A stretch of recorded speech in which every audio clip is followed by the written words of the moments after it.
Here is your Days of Our Lives recap for Thursday, August 14th, 2025. Chanel greeted Johnny as he arrived home during court recess. He told her all about EJ's hypnosis session in which he remembered the shooter being female. Chanel worried that EJ would now try to pin the shooting on her. Johnny assured Chanel that it would never happen. Chanel was sure that EJ would use the video of her on the memory stick as evidence when she took the stand. Johnny said he wouldn't allow EJ to do that. He was even going to have EJ strike her from the witness list, but Chanel told him that she was ready to testify. Then, she planned to be by Johnny's side through the rest of the trial. Later, in Horton Town Square, Paulina approached Chanel to talk about the trial. "I wasn't about to let you go down to that court and face EJ DiMera all by yourself," Paulina said. Paulina was surprised to hear that EJ remembered a woman shooting him. "If he has to point the finger at me, so be it," Chanel declared. EJ trudged into the DiMera living room, thinking back to when Marlena told him that she didn't recommend another session. He wondered if Marlena didn't want the truth to come out. Gwen appeared and interrupted EJ's thoughts. She poured him a drink and asked how things had gone in court. EJ told Gwen that he remembered that Johnny did not shoot her. "So, pray tell, who did shoot you?" Gwen asked. "That I do not know, but I'm quite sure Marlena does," EJ replied. He was sure that Marlena was protecting someone. Gwen agreed it was suspicious that Marlena didn't want to conduct another hypnosis session. Gwen wondered if Sammy could be the culprit, but EJ said Marlena brushed that idea off. EJ thought that Marlena might be trying to protect Belle, but Gwen wasn't so sure. EJ felt that Belle's conflicted feelings for him before the shooting may have led her to pull the trigger. Gwen thought that was a little extreme, but EJ pointed out that he induces irrational reactions in women. "For instance, Samantha once shot me right in the head," he said. Gwen wondered why Belle would then allow her own nephew to take the fall. EJ felt Belle might believe Johnny would be acquitted. In Marlena's living room, Marlena told Belle that she didn't think EJ's subconscious was capable of remembering who shot him, so she wasn't going to do any more sessions. Belle was surprised that Marlena believed that EJ remembered a female shooting him. Belle saw the look on Marlena's face and said, "You do know who shot him, don't you? You know who shot EJ." Marlena admitted she had a theory, but no proof. "You are so enmeshed in this case, both personally and professionally, that I think it's best if I don't say anything," Marlena said. Later, Belle and Marlena arrived at the courthouse, where Marlena waited to testify. Belle apologized in advance for having to attack her mom's credibility on the stand. When Marlena finally took the stand, EJ questioned her about the practice of hypnosis before talking about the results of his hypnosis sessions. Marlena testified that, "You remembered asking her to put down the gun. When I questioned you further, you remembered that the shooter was a woman." "The shooter was a woman," EJ declared to the jury, "and since the defendant is not a woman, the only logical conclusion is that John Roman DiMera is completely innocent." When Belle questioned her mother, she got Marlena to admit that hypnosis can produce false memories. "Is it true that the conscious mind could override the subconscious mind, even under hypnosis?" Belle asked. Marlena said that it could. When EJ asked for a redirect, Marlena claimed she believed that EJ's memories were legitimate and genuine. EJ questioned Kristen next, who testified that she was at home showering when EJ was shot. She recalled how she and EJ had a fight over her mother that night. "I was desperate to find out where my mother was, but you couldn't tell me where she was if you were dead," Kristen pointed out. She also admitted there was a gun in her purse. Kersitten told Belle that the bullet removed from EJ's body didn't match her gun. During recess, EJ informed Kristen that he believed that Marlena was protecting someone. Xander surprised Sarah in the Kyriakis living room as she picked up Victoria's toys. She told him the nanny would bring the baby down in a bit and asked how his session with Marlena went. Xander was happy to report that Marlena agreed to take him on as a patient. Sarah wasn't yet impressed, but Xander thought it was good that he was making an effort. Sarah still harped on Xander for getting drunk and taking a swing at Brady. But Xander defended himself. "You deliberately provoked me by kissing him," Xander said. Sarah insisted that it didn't give Xander the right to physically assault someone. Xander said he didn't want to argue because he had a hangover. When he asked for coffee, Sarah slapped him clear across the face. "And here I thought you abhorred violence," Xander said. Sarah thought she gave Xander a taste of his own medicine. "That slap was also for you, for breaking our marriage vows the first chance you got," Sarah accused. Xander was confused. "I know you jumped into bed with that British slut who still has the hots for you," she added. Xander insisted he had not slept with Gwen recently. He admitted that he came close to sleeping with Gwen, but couldn't go through with it. "You and we're not together. We still are legally married. I couldn't. I had to leave. I could never cheat on you," Xander said. Sarah didn't care because she considered kissing to be cheating. "Just go get Victoria and leave," Sarah demanded. Xander later ran into Gwen in Horton Town Square and laid into her for telling Sarah what had happened that night. "What the hell is wrong with you, Gwen?" Xander asked. Gwen tried to defend herself. "They say that jealousy sparks romantic feelings, and I thought if I could make her jealous, she would remember how much she loves you," Gwen lied. Xander accused Gwen of only wanting to cause trouble. At the Brady pub, Kristen tried to cheer up Rachel by talking about their shopping day, but Rachel wasn't having it. Rachel was glad her testimony was over, but was worried about Johnny. She also worried about Kristen taking the stand. Kristen finally cheered Rachel up by talking about Grandma Rachel. They both remarked that the fact that she always wore white was a little weird. "I'm so happy Uncle EJ finally told you where she was. I know you missed her," Rachel said with a smile. When Rachel learned that Brady had a flat tire and she'd have to go with Kristen to court, she threw a fit. When Rachel spotted Sarah, she asked if she could stay with her. Kristen reluctantly agreed. Rachel began asking personal questions as she and Sarah had dessert. "Are you two getting divorced?" Rachel wondered about Sarah and Xander. Sarah said that she wasn't sure. Rachel felt bad for Victoria. "I know what it's like when your parents don't get along," she said. "Please note that if you purchase something by clicking on a link within this story, we may receive a small commission of the sale." Xander arrives for Victoria at the Kyriakis mansion as Sarah cleans up their daughter's toys. She's abrupt and blunt about his therapy with Marlena, and he's hungover and contrite after his drunken shenanigans.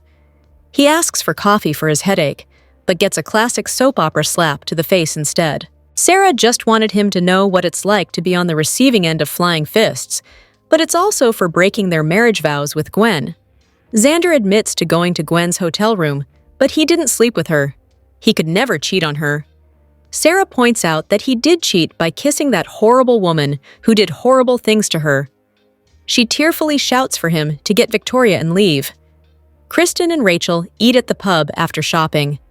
A sullen Rachel knows Kristen just bought her stuff because she had to testify at Johnny's trial. Maybe after Kristen testifies, her mommy will take her shopping too. Rachel is so glad EJ finally told Kristen where her mother was. She missed her. With Brady running late due to a flat tire, Kristen tells Rachel she'll have to go back to court with her. Rachel freaks out, exclaiming that she doesn't want to go. Johnny comes home to excitedly fill Chanel in on EJ's hypnosis session, which indicates that a woman was the shooter. Chanel worries EJ will implicate her when she takes the stand, but that's okay. EJ can throw her under the bus all he wants if it clears Johnny's name. She loves him, and once she's done testifying, she'll be by his side in court until the trial is over. At the Dimera mansion, Gwen interrupts EJ's flashback to yesterday's episode when he asked Marlena if she thought Samantha shot him. Gwen pours them drinks as EJ updates her on the latest with the trial. He doesn't know who shot him, but he's sure Marlena does. Gwen's eyes gleam as they try to untangle the mystery. They deduce the shooter is someone EJ and Marlena both want to protect. After eliminating Sammy, Gwen says, "Blood hell. It was Belle Black who tried to murder you, wasn't it?" Gwen eventually dismisses the theory, but EJ knows Belle would have had her reasons. At the penthouse, Marlena admits to Belle that she has an idea of who shot EJ, but she doesn't have any proof. However, it's best that she not say more, since Belle is so intertwined in the case. At the courthouse, Johnny tries to talk to EJ about Chanel, but his attorney/father is too busy preparing for Marlena's testimony. In the corridor, Belle apologizes to Marlena for having to attack her credibility on the stand. An always understanding Marlena assures her she's there for her no matter what happens. It's one of the few things in life Belle has never doubted. When Marlena takes the stand, she states that while under hypnosis, EJ remembered the shooter was a woman, sending a buzz through the gallery. Therefore, EJ tells the jury, John Roman DiMera is completely innocent. On cross-examination, Belle gets her mother to admit that even under hypnosis, EJ could be lying. But on redirect from EJ, Marlena says she believes EJ's memory is legitimate and genuine. Outside Sweet Bits, Paulina meets Chanel, ready to support her in court. Chanel insists she'll be fine, and even understands EJ's strategy. But Mama Bear Paulina does not. There's no way in hell she'll let EJ put Chanel behind bars to protect his son. Chanel is confident that EJ's defense will prove there are numerous people who could have shot him. If he has to point the finger at me, so be it. And since Johnny is instructing EJ not to throw her under the bus, I think I will be just fine. Famous last words, right? Across the square with Victoria, Xander berates Gwen for lying to Sarah about them sleeping together. She plays it off like she was trying to make Sarah so jealous that she'd want him back. Her obvious lie just stokes his fury. Xander sneers, warning that if she ever pulls a stunt like that again, he'll make sure she regrets it. Gwen is all too happy to leave them both alone. As they exit the pub, Rachel begs her mother not to drag her back to court. They see Sarah, and Rachel suggests she hang out with her instead. Kristen reluctantly allows it. Over Sundays inside, Rachel gets overly personal with Sarah when she asks if she and Xander are getting a divorce. Rachel knows how hard that could be for Victoria, because she wishes she lived with her parents as a family. When Kristen takes the stand in court, EJ gets his sister to recount how she threatened him over her mother the night he was shot. Plus, the cops found a gun in her purse. However, under Belle's questioning, Kristen states that the bullet shot into EJ didn't match her gun. Later, Kristen follows EJ to the corridor. Does he really think she shot him? He doesn't know, but he's sure a tight-lipped Marlena does. Kristen knows Marlena wouldn't stay mum to protect her, but EJ counters that she's Marlena's granddaughter's mother. And Chanel is her grandson's wife, Kristen points out. And Gabby is her great-granddaughter's mother. So, the shooter could be anyone. Yes, EJ says, anyone. He eyes Belle as she emerges from the courtroom. Days of Our Lives, spoilers for Friday, August 15th, reveal that Johnny DiMera will fire EJ DiMera for trashing Chanel Dupree DiMera in court. Leo Stark's weird juror roommate will also make some confessions, so here's what Days viewers can look forward to. First, on Friday's DOOL episode, Paulina Price will open up to Belle Black about her concerns.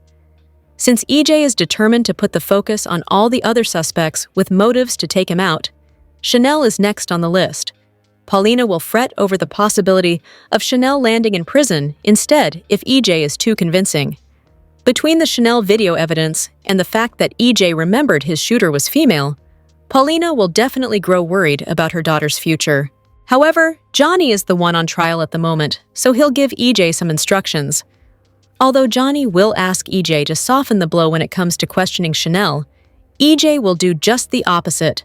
Days spoilers say EJ will totally trash Chanel in court and make her look guilty. That'll rile Johnny up and convince him to fire EJ as his attorney, though he may change his mind once he cools off. As for Leo, he'll get better acquainted with his strange juror roommate. A man named Adam has been sequestered with Leo, so they'll spend some time chatting while they wait for court to resume. It turns out Adam is a big Body and Soul fan, so how will he feel about the work Leo did when he wrote for the show? Will Adam appreciate Leo's old storylines or be glad the soap made head writer updates? Other Days spoilers say Sophia Choi will console Tate Black since he'll be down in the dumps, presumably over the adoptive parents denying his request to visit the baby.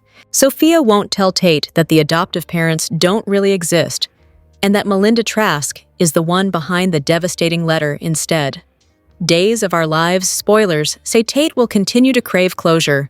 so Sophia will fret over her Tesoro secret and try to keep him in the dark on the news.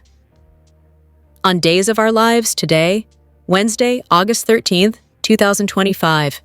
EJ questions Marlena's intentions, Javi has questions of his own, and Ariana and Sophia reconnect, as do Tate and Holly. At Rafe's house, Javi arrived home with Tesoro. Rafe was busy making a family recipe in the kitchen, and the cousins lightly joked about Rafe's culinary skills. Javi received a text from Leo informing him that Leo was being sequestered for the remainder of the trial. Javi's eyes popped when he saw the pages-long list of items Leo wanted dropped off at the hotel. Ariana came downstairs and declined Rafe's invitation for food, since she was meeting with her friend Sophia. Javi clarified with Ariana that it was the same Sophia he had met. He seemed taken aback to learn from Ari that Sophia had recently given her baby away. Javi mentioned that he had run into Sophia and her mother earlier in the day. Sophia's mom hadn't seemed enthused by the idea of Tesoro having more than one foster dad. Ari explained Mrs. Choi was traditional in her values, but as a fellow member of the Two Dads Club, Ari would say something to the woman if she had disrespected Javi. Javi assured Ari that Mrs. Choi had kept her opinions to herself, but he appreciated the support. After Ari left, Rafe asked Javi why he was staring at the baby. Javi told Rafe about Mrs. Choi's comment concerning Tesoro's looks. It had made him theorize that Tesoro might be at least partially Asian. He further confided that, if not for his certainty that Sophia had still been pregnant when Tesoro was born, he might believe that Tesoro belonged to Sophia. Javi had a better understanding of why Sophia had reacted so strongly to Tesoro. She had been reminded of her own baby. Rafe empathized because he'd felt the same way when he'd given up Jordan's child, David. "But it's nothing compared to what you went through," Rafe said to Javi. "It never goes away, does it?" Rafe added. Javi nodded and said it seemed like a lifetime ago. In Horton Town Square, Tate and Holly laughed about their biking routine. Sophia watched sadly from a distance. Later, Sophia and Ari met up for a shopping spree. Sophia balked, though, when Ari suggested they stop by Sweet Bits for a quick bite to eat. She claimed her hesitance was because she wanted to lose pregnancy weight. Ari reassured Sophia that she looked amazing for just having had a baby, and Sophia would be back to her normal self in no time. Sophia wasn't confident about Ari's assertion. She confessed that nothing had turned out the way she had expected. Ari realized Sophia was referencing her hopes for a relationship with Tate, and gently said she believed Tate and Holly were fully back together. Ari had noticed their strong bond when Tate had rescued Holly and her. Sophia mused that Tate and Holly had been in the process of reuniting while she had been giving birth to his baby. "The thing is," Sophia trailed off. Ari asked for elaboration, and Sophia claimed she had just wanted to express regret for not being around for support when the kidnapping had happened. Ariana said her ordeal was nothing compared to Sophia making the difficult choice to give her baby up for adoption. She thought about Sophia every time she looked at Tesoro. The baby's name made Sophia tense, especially after Ari disclosed that the baby's foster dad, Javi, was her cousin. As Ari gushed about Tesoro, Sophia wistfully agreed that the baby was adorable. Ari encouraged Sophia to put herself back out there with dating again, since plenty of guys would want to date her. Sophia opened up about her disappointment in attending Salem U instead of her dream school, the University of Chicago. Her outlook improved when Ari revealed that she, too, had been accepted to Salem U. The girls hugged, happy they would be going to school together again. At Marlena's place, Tate told Holly they had the place to themselves. They could both take separate showers. Later, a towel-clad Holly waited in Tate's bedroom. Tate, draped in his own towel, entered the room and complimented Holly on her beauty. He couldn't believe they were finally together after everything that had happened. "There's a way we can prove it to ourselves," Holly suggested. Catching her meaning, Tate asked, "Do you want to?" Holly nodded, kissed Tate, and their towels soon dropped to the floor. They moved their activities to the bed. Later, the couple admitted how much they had missed each other and promised they would never be apart again. They resumed said activities, but the intimate moment was interrupted by Belle. She made a quick exit, and a mortified Tate rushed after her. He assured Belle that he had been safe with Holly. Belle suggested, given her own experience, that Tate choose a different location for his private activities next time. The awkward exchange ended with Tate thanking Belle for her discretion, and Belle leaving. Holly joined Tate in the living room. The teens agreed that while the incident had been embarrassing, they couldn't wait until they could be together again. At Kat's apartment, Chad awoke from his nap on the couch. Kat approached and revealed that both Felicity and she were feeling much better thanks to you. Chad smiled and gave a thumbs up. Kat referred to their current setup as a sick bed and breakfast and thanked Chad for watching over her and her sister. Chad said fate had brought them together, just as it had in the elevator. And like it has now, Kat added with a small smile. Chad suggested Kat eat something since she hadn't consumed much the previous night. Kat only remembered being delirious and asking Chad if she had kissed him. When Chad asked her what she thought the dream had meant, she dismissed it as random and meaningless. Kat walked the statement back and stuttered that she didn't mean to sound dismissive of the fever dream. He was a friend, and she hadn't wanted to make him uncomfortable. Chad gave a vague response and suddenly asked if it was hot in the room. Kat worried she had gotten him sick. When she took his temperature, her fears were confirmed. She apologized, but Chad blew it off and said he'd stay at a hotel for a few days. Kat wouldn't hear of it and pledged he would stay there so she could take care of him like he had taken care of her. Later, Chad called Julie and updated her on the latest developments. He thanked her and ended the call, relieved that she hadn't been too hard on him for staying at Kat's place. Chad requested Kat stop apologizing, and she agreed, then went to prepare her brother's room for him. When Kat stepped away, Chad heard a knock at the door. It was Rafe. By the time Chad got to the door, however, Rafe was gone. He had left behind a container of soup with a note attached. It read, "Get well soon, James." Chad returned inside with the soup, and Kat and he shared the meal. Chad remarked that his friend Gabby made a soup exactly like it. He asked about James. Kat lied that James was an ex who had been trying to win her back. They'd gone out a few times, and she would see where it led. Chad said he hoped it worked out for her. Kat's smile faded after Chad looked away. Meanwhile, Rafe returned home from his soup drop-off, and Javi chided him about his mystery woman. Rafe insisted the woman was just a colleague and went upstairs to check on Tesoro. Javi got a payphone call from Leo. The couple bantered about Leo's hotel essentials being akin to Kim Kardashian's Christmas list. At the courthouse, Belle and Marlena chatted about the trial. Belle asked how Marlena's hypnosis session with EJ had gone, but Marlena insisted she couldn't talk about it. EJ strolled up mid-conversation and told Marlena she was free to talk, as he was waiving doctor-patient confidentiality.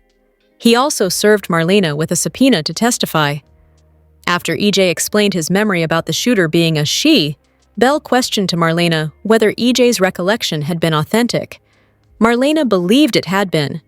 EJ expressed frustration that he still couldn't remember the shooter's actual identity. Marlena suggested that perhaps EJ's memory was blocked because he knew the shooter well and had significant involvement with her. "So he's subconsciously trying to protect someone?" Belle inquired. Marlena considered it a possibility, but she didn't think her testimony would even be admissible in court. EJ persisted that he would use every tool in his power to save his son. "And I get to try to impeach my own mother's testimony," Belle sarcastically added. EJ believed Marlena's testimony could exonerate Johnny, provided Belle's cross-examination didn't ruin it. Belle let EJ's comments slide and left to prepare for the trial. Before EJ could depart as well, Marlena stopped him and surprised EJ when she thanked him for handling Rachel so gently on the stand. EJ pledged he would never hurt his niece, and he gave his own thanks to Marlena for agreeing to help him with hypnotherapy. After EJ asked about another session, though, Marlena gave him a more unpleasant surprise by declining to hypnotize him again. Marlena claimed another session wouldn't be worthwhile because her upcoming testimony should be enough to create reasonable doubt. EJ protested that he still didn't know who shot him. He wondered if Marlena had another reason for not wanting him to remember. He pondered aloud if the shooter could have been Samantha. Marlena said she didn't think Sammy had shot EJ and promptly excused herself. Confused, EJ arrived at another startling possibility. It couldn't be Belle, could it? Days of Our Lives spoilers photos for the August 15th, 2025 episode tease pivotal moments for Johnny's trial and Salim's teen scene. Friday drama in Salem involves a twist in the trial and a heartbreaking moment for Sophia. Marlena's testimony leads to EJ shaking things up in the courtroom. When Chanel takes the stand and is questioned by EJ, will she take the fall for her husband? EJ is barking up the wrong tree. After the August 14th episode of Days of Our Lives, EJ is convinced that Marlena is protecting the mysterious she who really shot him. He asked her if it was Sammy. He wondered if it was Belle. Kristen threw her own and Gabby's names into the mix. But what if they're both wrong, and the person Marlena is really protecting is... What if the person Marlena is really protecting is... Marlena? Wait, hold on. Hear us out! Marlena has been having a really hard time of it lately. John's death really threw her for a loop. She's been having nightmares of that time when she was Stefano's Queen of the Night, and they traversed the streets of Paris surrounded by barely dressed extras. In the meantime, Susan swears she feels Stefano's spirit in the Demera house. Could he still be alive? Even EJ had a moment of wondering about it. So how is this all connected to EJ's shooting? What if Stefano planted a memory in Marlena's mind before he died that would, like a sleeper agent, eventually drive her to shoot EJ? Badly. She'd miss any vital organs. Stefano doesn't want his Elvis dead. Elvis is just a means to an end for him. You know, like all human beings. And what was Stefano's motivation? Why, the same as Stefano's ongoing motivation. To possess Marlena. If he couldn't do it in life, he'll do it in death. Marlena is a good, near-saintly person. Obviously, when she dies, she will go to heaven and spend eternity with her beloved John because John was also good. Obviously, John is in heaven right now. Stefano, obviously, is not. And he's bored. No matter how many family members and associates are with him, he still yearns for Marlena. Stefano needs to ensure that Marlena ends up in hell with him, and getting her to shoot EJ is an excellent start. Days of Our Lives spoilers reveal that Marlena Evans has a theory about the shooter. It seems that it might have been Rachel Black who shot EJ Dimera. However, could Kristen Dimera suddenly confess to protect her little girl? Keep reading, and let's talk about what is coming up in the Peacock soap opera. Let's start off with EJ, who sought out Marlena to get therapy. They had a hypnosis session that was very productive. After waking up from hypnosis, EJ realized the shooter was a female, which means it couldn't have been Johnny Demera. While most people in Salem believe in Johnny's innocence, proving it to the court is another matter. Back to the hypnosis reveal. Marlena worried that it might not be admissible in court. That explains EJ delivering a subpoena to Doc on Wednesday, August 13th, 2025. Will the court believe it, though? EJ told Marlena that there were only 4 women on the property that night. Kristen, Gabby Hernandez, Chanel Dupree Demera, and Ava Vitali. However, EJ is assuming it's a woman who shot him and not a little girl. That brings us to Marlena, who shares a theory with Belle Black. Although Belle is the prosecutor, she is also Rachel's aunt. Days of Our Lives spoilers reveal that while Belle and Marlena are debating, Rachel will continue dealing with her guilty conscience.